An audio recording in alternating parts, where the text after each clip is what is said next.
paying taxpayers. Well, apologies to Ben Franklin, but a penny saved is government oversight. Did you ever notice when you put the two words, the and IRS together, it spells theirs?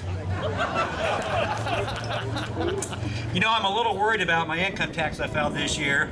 I think I could have filed it, a mistake with some, it's wrong. I have 35 cents left over. You know, it's hard to believe America was founded to avoid high taxation. That's true. You know, I'm going to give you a little State of the State address for Kansas. I'm going to talk specifically about the committees that I serve on, and specifically education budget. You know, it's very hard to control spending if we don't have accountability. And the accountability I'm talking about is, how do we know how our school district spends their money? There's really not a pro forma report that we get from them that outlines their budget, spending on transportation, teacher salaries, athletics, book spending, you know, just regular maintenance. So I have asked and filed a bill that there's a pro forma report that all school districts will fill out. In fact, there was one school district that was well prepared, and I'm going to give them a compliment. It was the Wichita School District, and their budget report form was very easy to read.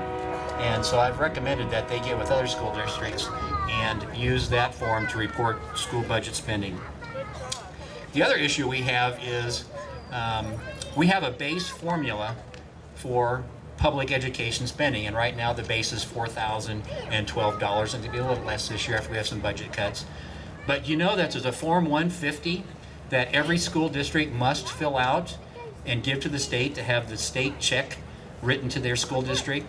And that pro forma, that Form 150, has a multiplier for all full-time equivalent students for transportation, English as a second language, just a variety of things. And when you get to the right-hand column, they add those up, and that's what we write school districts.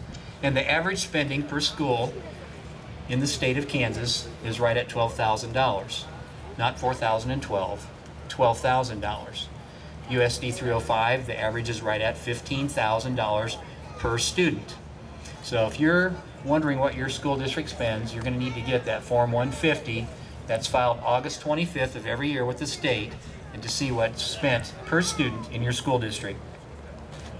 The other area that I outlined in education budget, I thought our administrative spending for every school district is way too high. And I had a discussion with one school district superintendent that wanted to know if I had any ideas on how else we could cut the budget. I said, yes, we need to consolidate school districts. There was a study done in the 60s that said the minimum size school district is 1,000 students. I think we could do school districts with 10,000 students. So there are some economics to be had to go to larger school districts and consolidate school districts. Some people wonder all their lives if they've made a difference. I think our military has a very good role model in the Marines. They train as a group, they work as a group, they never leave anyone behind. Each of them can lead. Well, I'm suggesting to you that let us learn from their example. We must be leaders in the charge forward to control government by, of, and for the people. Continuous effort, not strength or intelligence, is a key to unlocking our potential for changing our government from the grassroots all the way from local to state to the federal level in Washington. No government ever voluntarily reduces its size, laws, taxes, regulatory bodies. Government programs once launched never disappeared. Actually, a government bureau is the nearest thing to eternal life that we'll ever see on this earth. Ronald Reagan said that. It's still true. You know, there is no such thing as a good tax. The problem is that people are not taxed too little. The problem is that government spends too much. Government does not solve problems, it subsidizes them. Man is not free unless government is limited. Today, we've taken another step in preserving our freedom. Today, we did what we had to do. Government counts on Americans to be passive. I think they've counted wrong. I'm telling you to never, never, never give up. God bless you. God bless Salina. God bless Kansas. God bless the United States. Thank you.